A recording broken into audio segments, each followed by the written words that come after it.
Hi guys, thanks for checking the video out. Steve Buzza here, and today's video is about this one.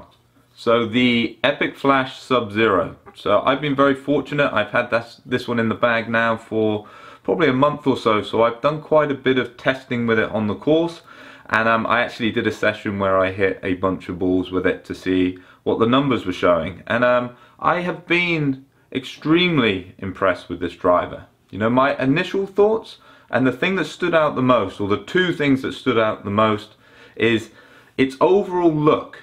I feel like, and if you're somebody that's used Callaway product for a while, the FT5 driver, which they released years ago, but was just a beautiful compact head, was so popular when they brought it out. I feel like it's got a bit of that to it. You know, the Rogue was a great driver, but it was a bit bulky, and the Epic Sub-Zero, I really didn't like the shape that much. So the shape was just like a 10 out of 10 for me. I just love the look.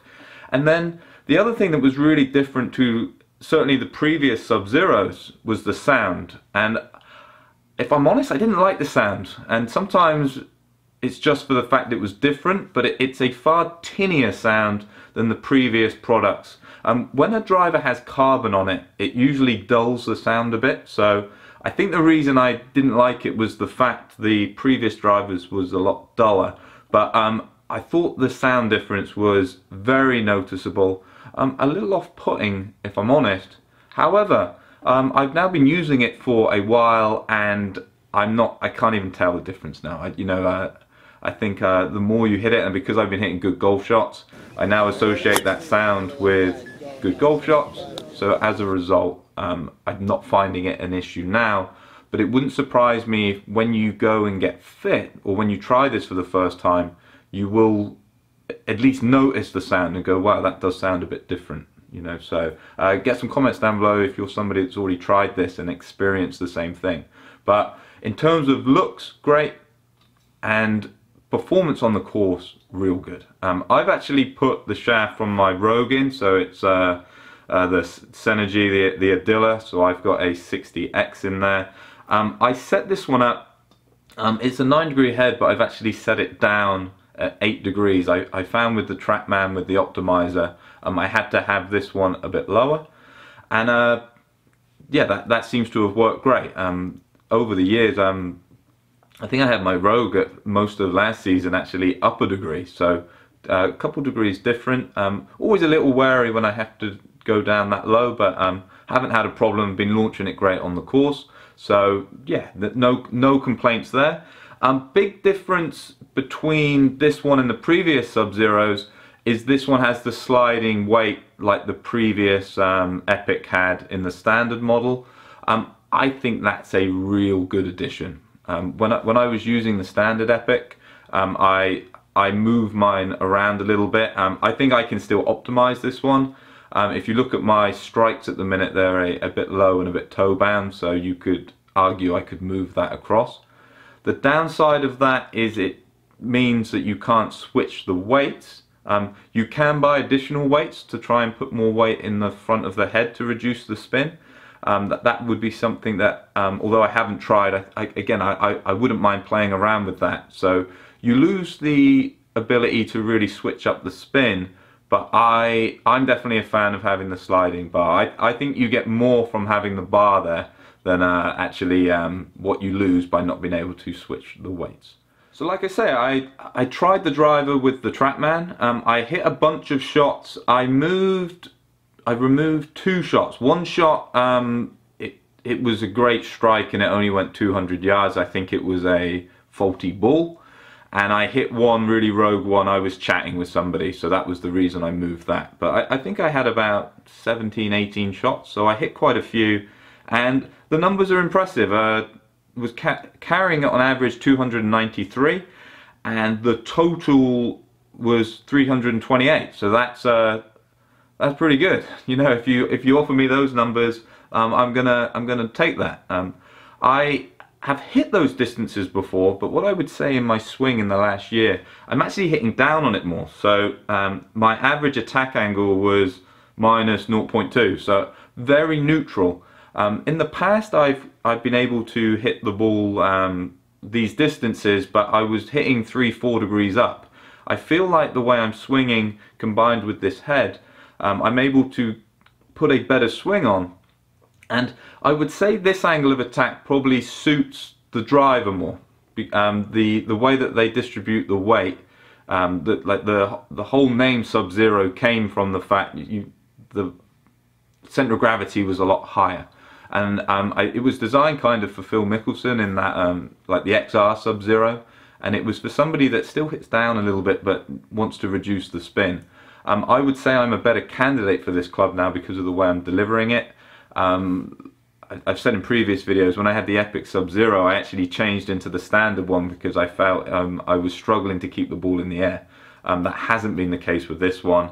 I'm swinging it quick, 117.9 on average. You know, I would say that's a couple mile an hour quicker than I have done previously. With the head being slightly smaller, that would benefit club head speed.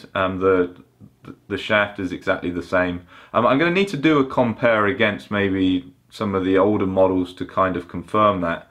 But it definitely feels like I can swing this one quick, and that is always a good thing. So when I was testing, the last swing I made, and sometimes when you're testing and you're just hitting on the range, you could argue it doesn't feel like it actually correlates that much with what you do on the course. But the last shot I hit felt and did what I've been seeing on the golf course, and it was a 117 mile an hour swing, ball speed 175. The ball speed pretty much all the time was in the 170s. With my previous drivers, I was finding that the smash was a bit down and I was struggling to get it over 170. I was having a lot kind of 168, 169. So that ball speed is definitely gone up. So the spin at 2003, if anything, I'm still overspinning this a bit. If you look at my contacts, because of the way I'm delivering the club, I'd say I'm tending to hit a bit off the bottom, and that will definitely put spin on. It would be interesting if I played around with that front weight, if I could drop it a little bit. You'll see like the one I've got here at 2.3 I love, but I have been finding, and if you've been watching some of the playing videos, I've been hitting a lot that have been kind of in the 3000s. The ball still goes out great. A slightly too much spin for me because I'm a high ball player doesn't really affect me too much, but I am going to lose a few yards, and if the simple is changing the weight would alter that for the benefit, obviously that would be something that I would explore. Like I just said, the smash factor on this one was 1.5. That's great. And yeah, all in all, that one carried at 291 and went to 328. I feel comfortable doing that on the course. You know, if I had a bunker at 275, I would happily hit driver over it. In the past, although I've had the ability, sometimes again you add a little spin, that one doesn't get far enough. This driver is a very, very good driver. It kind of ticks all the boxes, and I was happy with my Rogue. You know, and this head game, I put it on, and yeah, real good product. And you would think with the Epic being such a game changer, it was going to be hard for them to find more out of these clubs. And they very novel way they went about designing it. So they used artificial intelligence, this big supercomputer running loads of algorithms. So they've kind of changed the face, and then obviously kept the jailbreak from previous models, and they have come up with a awesome product. I know, like where I work, the boys have been fitting a lot of drivers, and a lot of people have been going into, predominantly you'll find the Flash is going to be the one that will be the market leader, but this Sub-Zero, for me, it works great. The one issue you can have with the Sub-Zero, it's got a little more fade bias than the standard. So if you're somebody that overspins, don't go out and just get the Sub-Zero thinking that's going to solve your problems.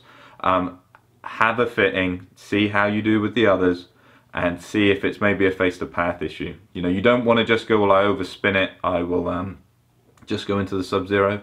Definitely try all of the combinations and see what you can work for you. But this one for me, and wasn't expecting it to maybe do as much as it has. It ticks all the boxes. You know, long distances, looks great, feels great, hitting some fairways. What more could you want? So thanks for watching. Get some comments down below. This product has now been out for a month or so, so it would be interesting if you've got your hands on it. What did you find? And I think the looks are just great. I know a lot of people don't like the green. You can get a custom shop one if that affects you or you hate that so much, but I find it hard to believe you couldn't like the look of it. But the sound could be a put off initially, so get some comments down below. If you got one, I'd love to hear what you're getting on. If you bought a different driver, if you went for one of the other manufacturers, why did you choose the other product? I would love to hear what you've got to say. Hope to catch you soon.